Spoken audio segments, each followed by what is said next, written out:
Chapter 6, Why Did It Happen? Reflecting back on the why of having experienced these feelings of disempowerment in the past.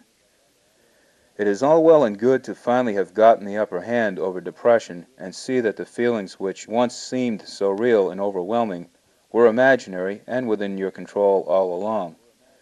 But every so often a burning question comes to mind. Why was it that you had to endure that period of misery when those about you never had to? Indeed, while others were experiencing lives of self-centered pursuits and personal pleasures, this personal, enigmatic funk consumed your energies. After all, it takes a lot of deception to convince a person to hold back their will to survive so that others can trample all over them for their entertainment.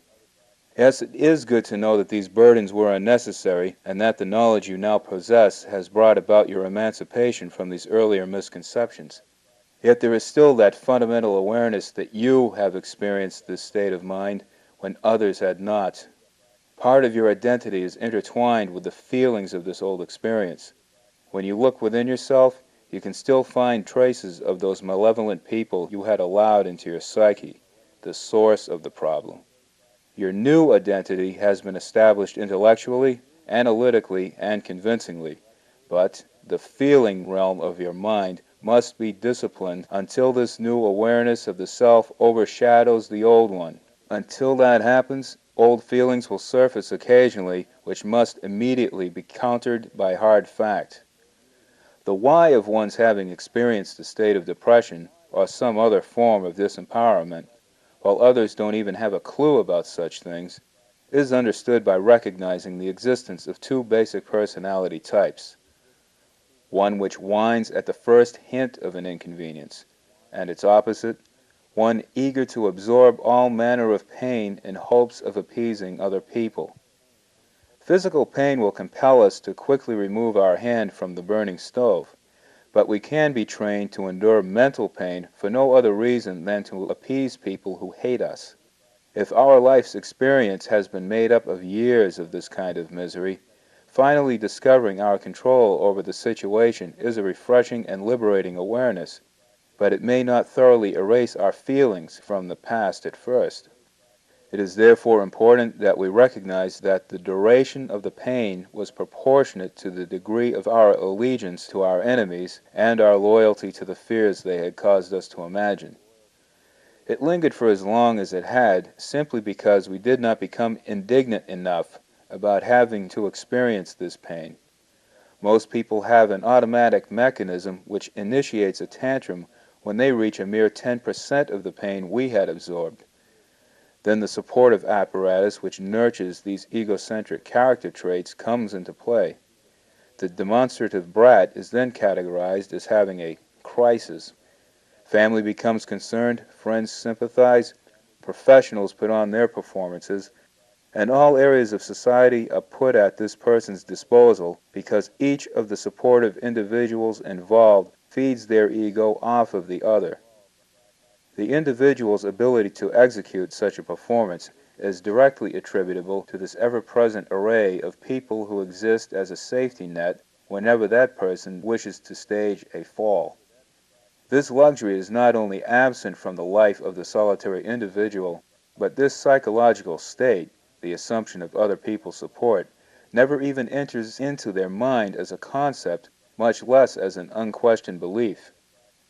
That automatic reaction to an abuse, that impulse which instantly judges unpleasant situations as something that ought not to be in that most fundamentally juvenile way, is the difference that makes the difference when one personality type thrives and another one suffers.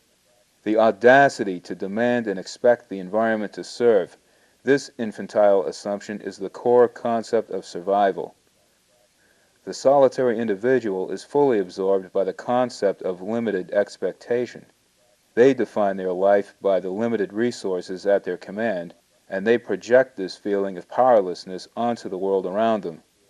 Rather than making demands, they are inclined to take demands, lest they suffer the wrath of those whom they imagine allow them to exist. The survival instinct was so sorely absent when they began experiencing depression that when they finally awakened from these toxic concepts, They are astounded at how eagerly they surrendered to that whole horde of malevolent brats. The basic need to master our environment is now seen as such a clear and simple fact of life that they cannot imagine that the people they trusted had deliberately blinded them to this truth. It would never occur to them to treat another's life so trivially. They are astounded that no one cared to enlighten them as to their right and necessity to develop their personal power and infuse it into the proceedings about them, that effectively the world left them to languish in that state of misery when the people around them could have remedied it by merely offering the simplest attention and the most fundamental knowledge common to living things, how to look out for yourself. Instead, the information they receive at this vulnerable stage is in the form of threats and edicts engineered to instill a sense of obligation to get out of the way. They are compelled to restrain themselves with solitude, helplessness, depression, and neglect so as to let the more self-satisfied, overbearing types push through unhindered. This leaves us with the idea that the world will fall apart if we do not quietly serve others while ignoring our own pain. This belief must be seen as no more than a manipulative tactic devised by the comfortable to enslave the compliant. If the world cannot sustain you and your needs, then to hell with the world. Only this attitude will reveal that the world will accommodate you, when properly coerced, with no damage to anyone else, save for a few egos. And those old feelings? They're simply a part of the past, born in ignorance and remain there ever after.